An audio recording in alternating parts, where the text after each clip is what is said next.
Ladies and gentlemen, welcome to the Jordan Oberg Show. I'm your host, Jordan Oberg, and this is official. This is it.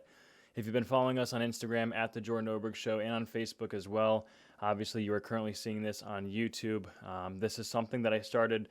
I officially started the Instagram account about 2 months ago, just 3 days after the Charlie Kirk Memorial, and I felt that this was a really important thing for me to start. And the big question is why? Why would me, who has zero following, no following at all, create this? And there's a lot of answers to that question, and I'm sure there's even some unanswered to that question down the road that I might even find out later. But the main reason is because I believe truth matters. Truth matters, and I feel like truth today is either really hard to find, or when it is found, people completely disregard the truth. And so this podcast exists to talk about the truth, but also to have those hard conversations that people are afraid to talk about. People are afraid to talk about the truth for some reason, and that bothers me. And so I'm here trying to talk about the truth and try to get people to speak up about the truth. Even if I disagree with it, even if you disagree with me, the truth is still important, and the truth still matters. But we can dive into it. We can definitely dive into it. There's going to be a lot of Charlie Kirk quotes in here, a lot of them. Charlie Kirk was another big inspiration for why this podcast came to be. Personally, for me, he was a huge inspiration in my life, but also this entire generation. This entire generation looked up to Charlie Kirk in the conservative political movement, but also as a Christian, as a man of faith, as a great husband, as a great father, and as a great man, a phenomenal man. And I look up to him, and he's taught me a lot. And I've never met the guy in my life, but I think that's the kind of impact that people are able to make nowadays with social media, with technology like this. And this is what I aspire to do, is just to continue on his legacy, now that he can't. And trust me, I'm not trying to fill his shoes, because I will never be as big as Charlie Kirk was. I'm not afraid of admitting that. I'm not embarrassed by it. I mean, that's the truth. I'll never be as big as him. There will never be anyone as big as Charlie Kirk, like what Charlie Kirk did. Charlie Kirk passed away at 31 years old, 3 hours every single day on a podcast, The Charlie Kirk Show, and also at the same time led his nonprofit Turning Point USA all the way throughout his 20s. Until he passed away at the age of 31, left behind 2 beautiful children and an amazing wife. It's terrible. It's terrible. It still doesn't even feel real. But believe it or not, God used his death. God used his passing, and is now making him bigger than ever before. Making him bigger than ever before, making his messages bigger than ever before. People are going to church way more than they were before.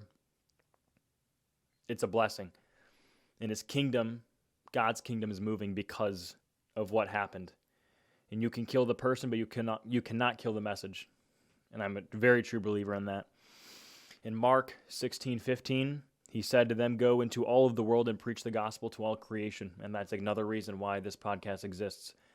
Yes, we're going to be talking about Christianity, and we're going to be talking about the conservative political movement.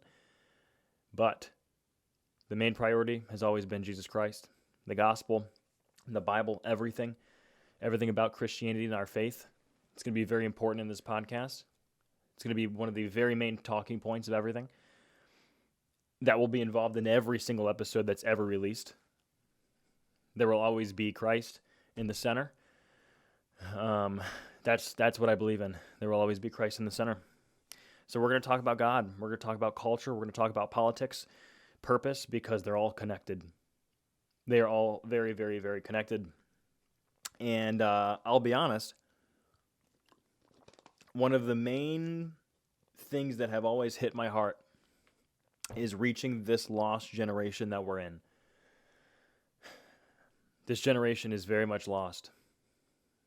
Very much so. College kids, specifically. In this generation, screwed. So screwed. We're all chasing the wrong things. And that, I don't know why. I don't know why, right? I don't go out. I don't even own a fake ID, all right? I have a lot of friends who do. I don't have any fake IDs. I've never been to a bar. By a bar, I mean like going out on a Friday night to a bar. Like I always see like the videos of everyone, like they're all like super like tight. You can't really walk, all the different lights and the loud music. Like I've never been to a bar like that. I've been to Applebee's. I don't really know if you'd count that as a bar. It's a bar and restaurant. I've never been to a real bar. I've never been asked to see my ID to enter a building ever, right? But I look around and I see all of these kids my age in college at my university and others too, but like I'm literally seeing it firsthand, right? And it bothers me. It does. And it's not even because of the action of going out. It's the purpose behind it. Like when I see someone out on a Snapchat story, I'm not sitting there like, wow, what a terrible person. I'm not saying that. I'm not thinking that. But it goes through my head of like, there are some people that I know that go out for the wrong reasons of they truly believe that like this is the cure. Like they think that this is going to cure everything, right? Like this is a real thing. This is a real thought process for people. It's crazy. Alcohol, drugs, mainly alcohol, but drugs is in there too. Alcohol, drugs, sex, parties, hookups, status. It all means something to people. And this is outside of the generation. This is all over the world. From my age, even younger, but also older. But obviously this is super prevalent in this generation today of college, right? I mean, we've been told that pleasure is what we have to live for, right? And we've been lied to. We've been very significantly lied to. Pleasure, our purpose is pleasure. It's crazy. It's a crazy way of thinking. I don't believe in it. And I think that's why it bothers me because, again, I look around and I see so many lost people. So many. But, pleasure without purpose leads to emptiness. And I think it's only a matter of time before some people realize that. That's not a universal thing that people believe in. So not everyone agrees with that.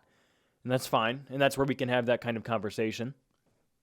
But, the college experience, I remember when I was going into freshman year, I was debating between living on campus and commuting. I ended up commuting, still do.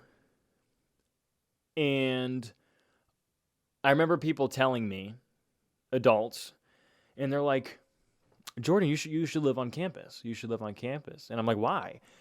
The college experience. You have 4 years of the college experience. You're going to want to live out that experience. You don't want to regret it. What is the college experience? The 2 days, Thursday too. People go out to the dive bars. Thursday nights, that's a thing. 3 days. 3 days. Show up to class absolutely gone in another dimension on Friday morning. But don't worry, you're going to go back out there Friday night and Saturday night. But don't worry, church, Sunday, we don't go out on Sunday. It's a holy day. It's crazy. But yeah, got a little off topic. The college experience is garbage, though. I mean, no one talks about the music fading and Monday morning hitting. I mean, it's crazy. But I wanted to go over John chapter 4, verses 13 through 14. I have my Bible right here. I wanted to read it straight from it. I thought it was really good. Like I said, John chapter 4, verses 13 through 14. Jesus said, "Everyone who drinks from this water will get thirsty again, but whoever drinks from the water that I will give them will never get thirsty again. In fact, the water I will give them will become a well of water springing up in him for eternal life." Absolutely love that. That's John chapter 4, 13, verse 14. I saw that as I was reading today, and I thought that would be a great verse to bring up during when I was talking about this.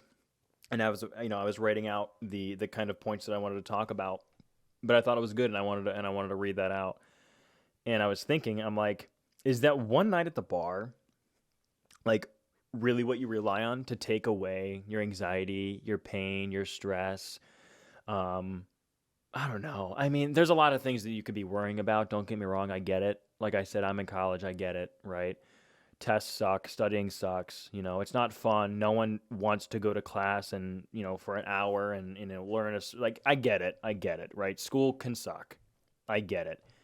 And there's a lot more than just school people are worrying about. Internships, job lineups, their degrees. I get it, right? We're adults. We're transitioning, right? We're getting to be older. We're getting to where we have to be a big boy, right? A big girl, right? Parents use that term all the time. They love it. It's crazy. But, I mean, is that hookup, like the hookup, is that really what you think your soul and purpose was made for?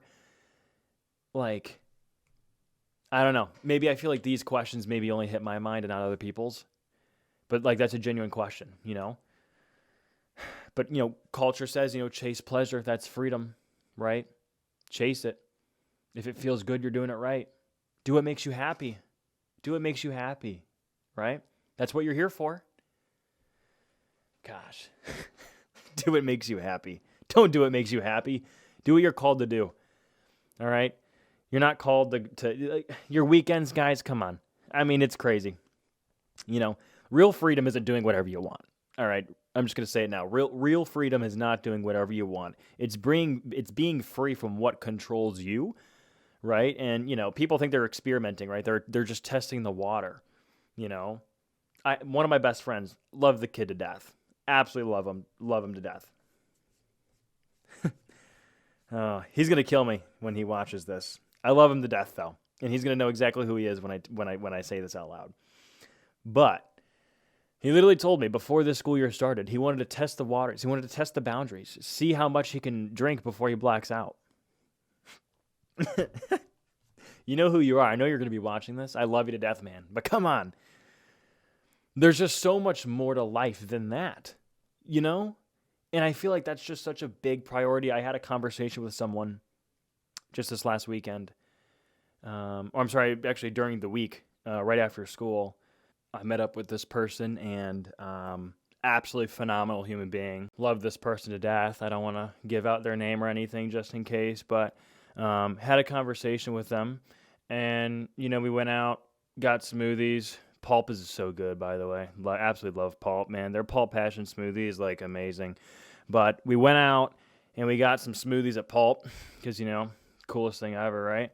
And I don't know, that conversation was so pure. But this person to me admitted even saying, she came in thinking that, the college experience, that's what people were telling her, the college experience, and it sucks. It's trash. And here's the thing. I know not everyone will agree with me on that. All right. There will be people that will not agree with me on that. I'm just saying I think people prioritize it and they put it above everything else. And it's so crazy to me because it really does impact your life. It does. In the college experience, I'm sorry, it's trash. You could disagree with me all you want. It's trash. It's terrible. And I really, like I said, I don't understand it. But like I said, people are experimenting. They're testing the water, but they're really just enslaving themselves to bad habits early on, right? I mean, it causes emptiness. It causes regret. I mean, we could sit here for an hour just talking about the consequences of it. But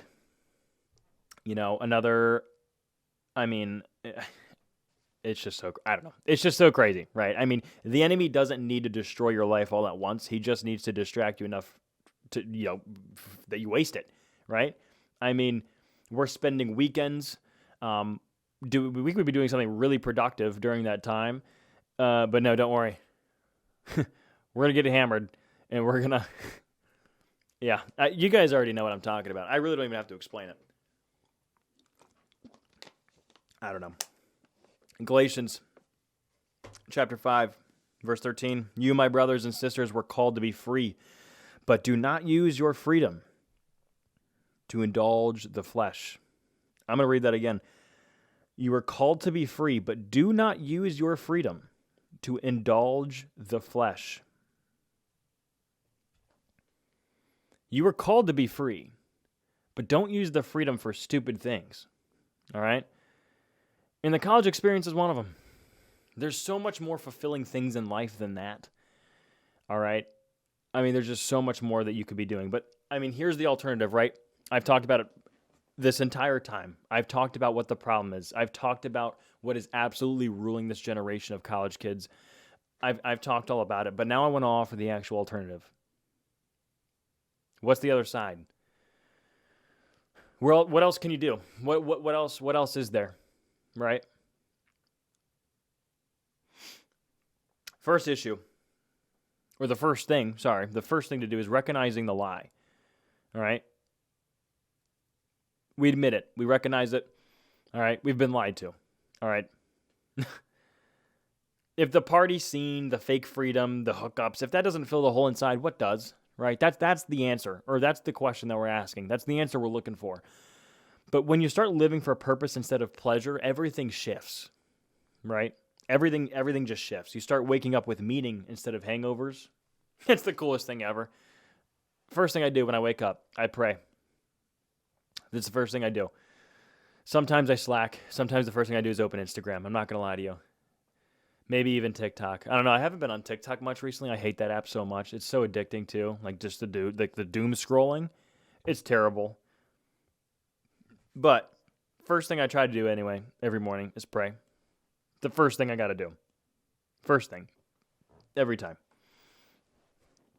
You begin building instead of breaking yourself down.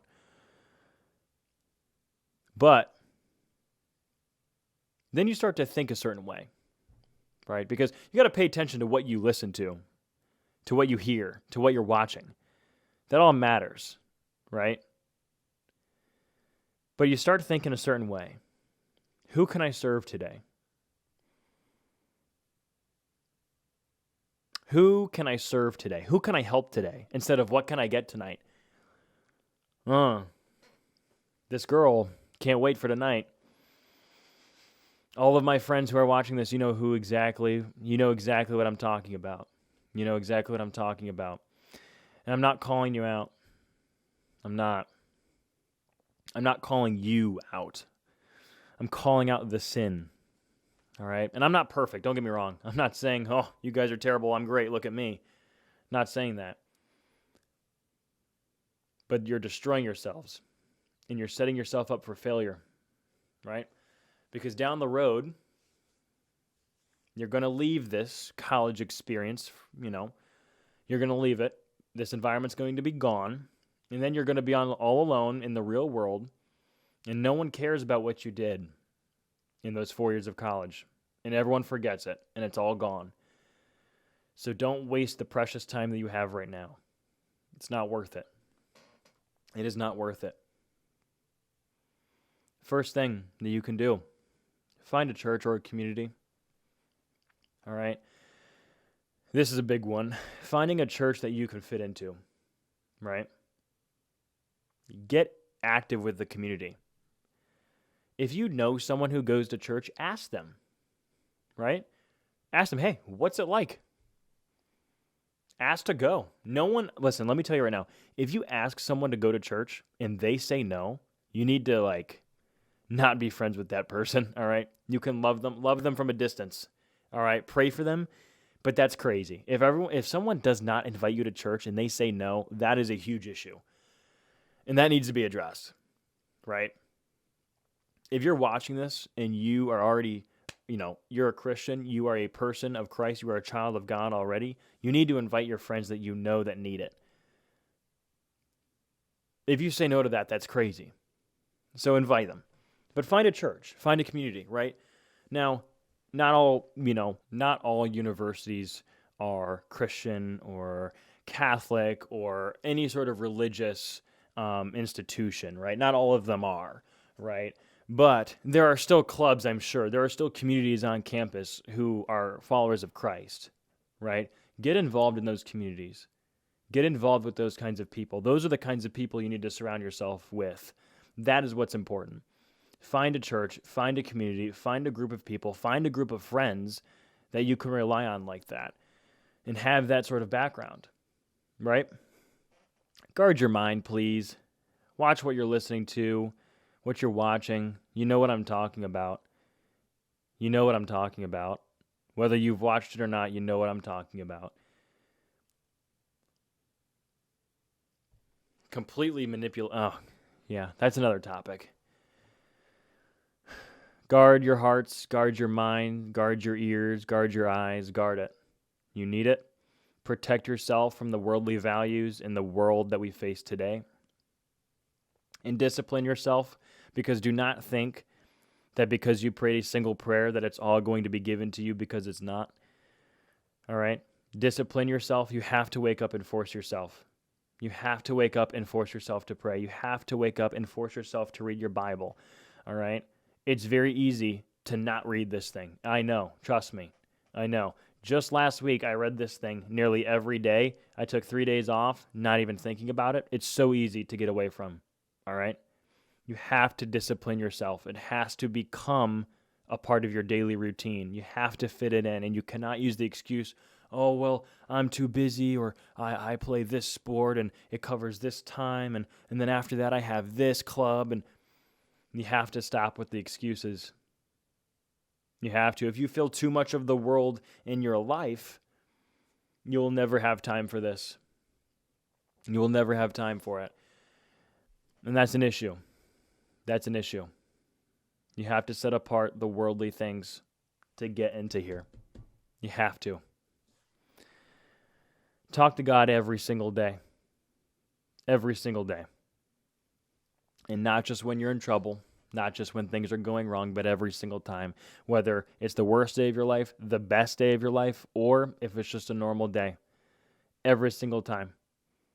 When you're driving, when you wake up, when you're going to sleep, in the middle of a test. I do that way too much because then I get distracted from the test sometimes.